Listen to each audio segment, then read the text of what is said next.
Welcome to Ask Earl Anything. This is Ask Earl Anything. This is the show where your questions make the show. If I don't have questions, I don't have a show. Last week I did a show. This week I got some more questions for a show, and I'm doing this show. I'm doing this show basically because I know I want to get this show out, and I had one question that seemed like it was kind of needed to be answered pretty quickly. So I'm doing this show, I'm calling it an Ask Earl Anything Quickie almost. I may not name it that at the end, but that's what I'm doing. So I've got 3 questions. One question's going to probably take most of the show up. But I got one question I missed from the last time. And I've got, my first question was from Island Digital. And I'm not even sure Island Digital is going to come back for this because I kind of answered the question in the comments on the video. I forget which video it was. It's one of the videos I had just done recently. And the question was, what software are you using to make multicam videos? What mixing console, etc.? Thank you. So, to answer your question is, as far as my video editing software that I use for my videos, it is Final Cut Pro. I've been using Final Cut Pro. I use a Mac computer, an iMac specifically. I'm running the latest version of the operating system. I use Logic Pro X or Pro 10. I've been using that for a long time now, Logic. Since version 8, I've been using Logic for my DAW. My audio interface is a PreSonus Studio Live 24x4x2. It's an older one, but it still works great, and I have some preamps, etc. for my audio. But I do all my audio in Logic, and then I take the audio from Logic, I mix it in Logic, and then I marry it to my camera work, which is done with various cameras in my studio, and I bring them into Final Cut, and I do multi-camera editing from there. Final Cut really can edit probably 50 cameras if I had to. I don't ever use more than 4. That's the most I've ever used is a 4-camera shoot. So truthfully, that's what I pretty much use for my audio and my video editing software. The hardest thing for me is the camera work as far as I'm concerned. It's all about having a good camera. I have a good DSLR camera, and most of the other camera work is my iPhone 6s, which I've had for about a year and a half. And this year probably when I upgrade it to another iPhone, maybe switch carriers, I'm not sure what I'm going to do. We'll have a slightly better quality video there. I am looking at possibly some GoPros, but it seems like drum equipment always comes first. And if I'm going to invest in the studio, probably drum equipment will come before cameras for some reason. Even though I do an awful lot of YouTube, so you would think I'd have some good cameras. I did last year invest in the iMac. I upgraded from the Mac Mini 2011 to the iMac 27-inch, and I think it was a great investment, and it really has. It's really made me. It's allowed me to use Final Cut. I wasn't gonna be able to use Final Cut on my Mac Mini, so this is what put me in the new game for video editing. Previous to this, I was doing everything in iMovie, probably up till about July of 18. So, all right. My second question comes from Rich Raw Dog, and he asked me a question, and I'm taking his second question. I didn't go back and find the original question, but he said, "Have you had a chance to address the divots question? It usually happens when I'm backline on my drums at gigs and others are using them and practice kits that doesn't have any divots." He was talking to me about drum heads, I believe, and how his drum heads get kind of hit hard by sticks. Heavier sticks kind of leave holes or divots. Not holes, but indentations, I'll call it. Indentations in the head. And he said, is there any kind of fix for the indentations in the head or the divots in the head? Now, I've heard of some tricks to use to fix drum heads that got lots of divots in it. Now, if you look at my snare heads when I take them off a snare drum, usually there's a little bit of a concave curve down in the middle of the drum from beating on it so much. So they say what you can do is take like one of those heat guns that you can get for paint, taking paint off a wall, you know, with a scraper, you know, you get a heat gun to take it off. You could take one of those heat guns and put your head there and then put the heat gun on the head and it'll shrink the head back into its normal shape. I've never tried that. Now there's a guy named Jeff Ogletree. He used to be the drum tech to Billy Cobham and John Bonham back in the day, and a lot of other famous drummers. And Jeff Ogletree had a video on tuning and changing heads, and he talks some stories about Bonham and Billy Cobham and other drummers. And one of the tricks he talks about, I believe it's on that video, because I have that video, is taking a cigarette and putting it over the head, underside of the head, and it kind of sucks back into place from just the heat of a cigarette. Now, I don't smoke, and I don't do that trick, but I don't know if any of you have tried that trick, but it supposedly takes the divots out of the head. But the most common one is that heat gun trick, where you put the heat gun on and it kind of sucks the head back in, brings some life into it. I don't know if it's worth doing or not. I usually, when my heads get to that point, I want to just get new heads anyhow, so that's just where I'm at in life.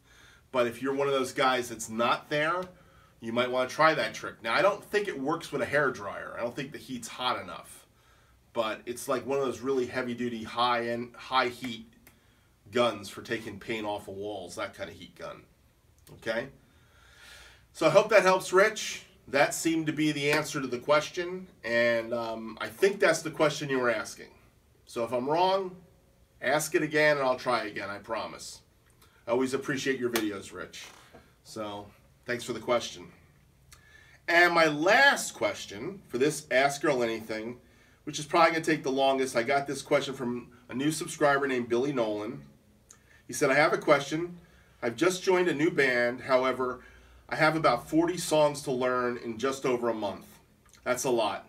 How would you go about it? And what's, in your opinion, the fastest way to learn lots of music? Thanks.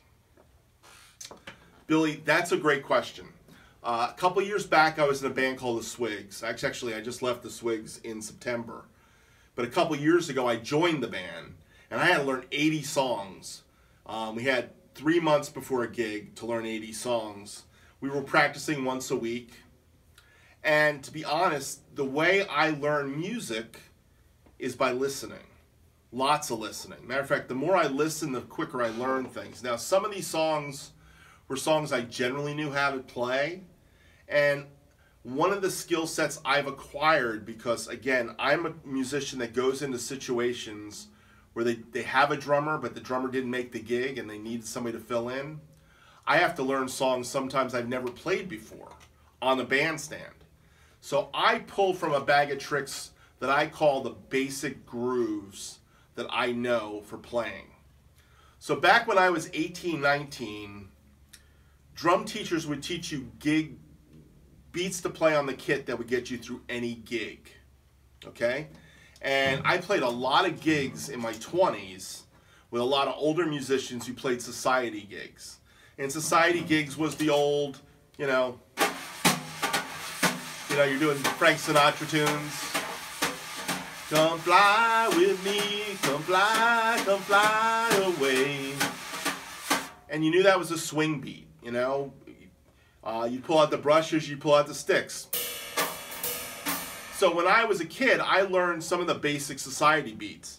What I found about rock music was a lot of the 70s and 80s rock tunes were based on those formative beats. And still today, most rock tunes come down to 4 on the floor, 2 and 4 on the snare drum, or 1 and 3 on the kick, 2 and 4 on the snare drum, or some variation of that to kind of get you into your basic rock grooves, okay? So how I learn songs is I listen to songs and I kind of take the songs and I map it out that way, verse, chorus, bridge, and I kind of write the basic groove of the verse, basic groove of the bridge, and I write a little chart. And sometimes I was playing a gig with a blues guy who plays prisons and stuff, and I had about 25 tunes to learn for this gig. It was like less than a month, and I basically wrote out little index cards of just the basic grooves for the intro, verse, chorus, bridge, and I had it broken down, and I would just write the basic groove that was going to change if it changed. If it was 12-bar blues, I'd write 12-bar blues. I knew it was going to be a 12/8 or a 6/8 type groove. I'd write out just the basic 6/8, and then my ears would get me through the gig.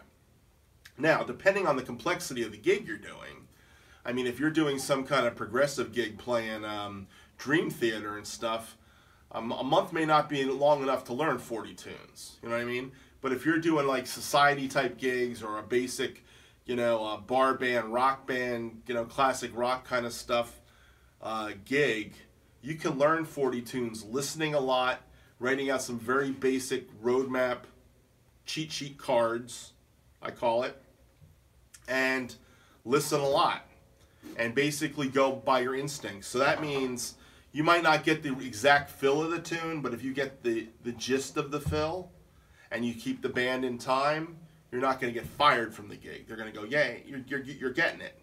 And that's what I did with the Swigs. I had 80 songs to learn, so I was listening to the whole set list over and over again. And we got to that first gig, it went down without any problems. I don't think we played all 80 tunes. We probably played about 40 of them, you know. And about a month before, they said, this is going to be the 40 tunes we're going to do. Here's the couple sets we have put together. And I started listening them in set order, so I knew how to count off certain tunes, because I had to count off certain tunes.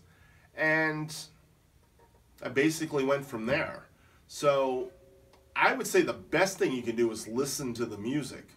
Buy Spotify, paid Spotify, so you can pick any song you want. Most of the songs will be there.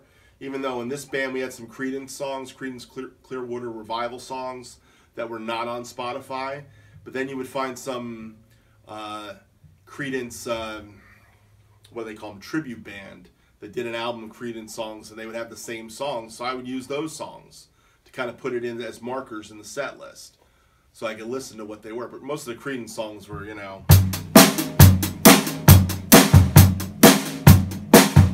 So, I mean, it wasn't like it was anything tough. But sometimes there's a little turnaround, a little something in it. It's good to have a song as a placeholder. It's good to listen in the order of the set if possible. But yeah, listening is key. Writing out some cheat sheet cards is helpful, okay? Even going through the exercise of working on metronome, working with a metronome to get your starting tempos and writing that on the card is another thing. So you might want to program a metronome with the set list. I've never done this because I can usually pretty much remember. One of my tricks for counting off a tune is you kind of sing the chorus of the tune, you know, and you sing it like the singer would sing it, and that kind of gets you in the ballpark, and then you think of the count, you know.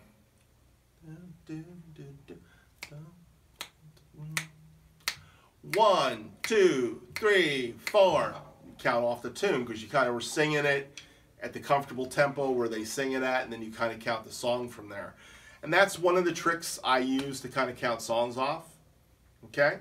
Every once in a while, though, I get, you know, being older, I forget how things go, and that's when I look to somebody else to say, hey, can you just sing a little bit of the tune or the intro? And they sing it to me, and then all of a sudden I'm able to count it off from that. Okay? Some songs I work with guys where they want to count all the tunes. That's fine too if you want to do that. I don't have a problem with that one. But it's all about learning the music as quickly as possible. And because I learned those basic grooves, how to play a...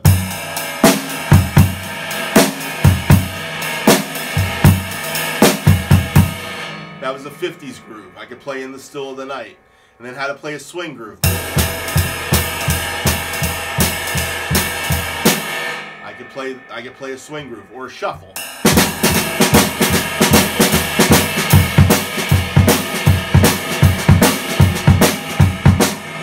I could basically say, okay, this is going to be like a Texas shuffle, this is going to be a rock shuffle, this is going to be, you know, there's all kinds of shuffles, by the way.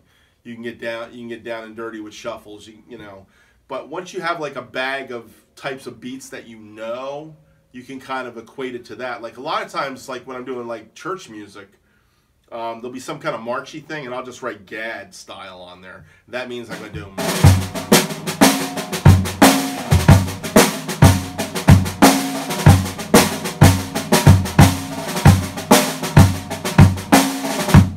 Because I always think of Steve Gadd and his...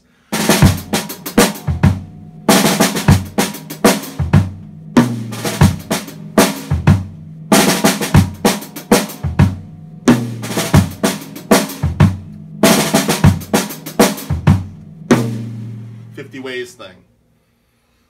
Okay? So there's lots of different ways to learn tunes, but those are the ways I learn. Listen, listen, listen, listen. Matter of fact, I've had times where I have to learn a song for 1 week and I can't get to a kit, and I just listen to the tune and I can go into rehearsal and kind of nail it. You know, and if it's, I've actually had to go on gigs and just play songs without ever really getting to rehearse with the band. So that's where listening really helps. You know, being able to listen and kind of get the gist of a groove will get you through a gig. So I hope that was helpful. I do appreciate the question. Thank you, Billy, for the question. Anyhow, this was a quick Ask Earl Anything.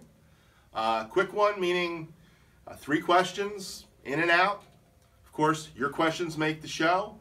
If you ask questions, we'll have another show someday soon. Thanks a lot for this week's show and being a part of it. And have a great day. Take care. Bye.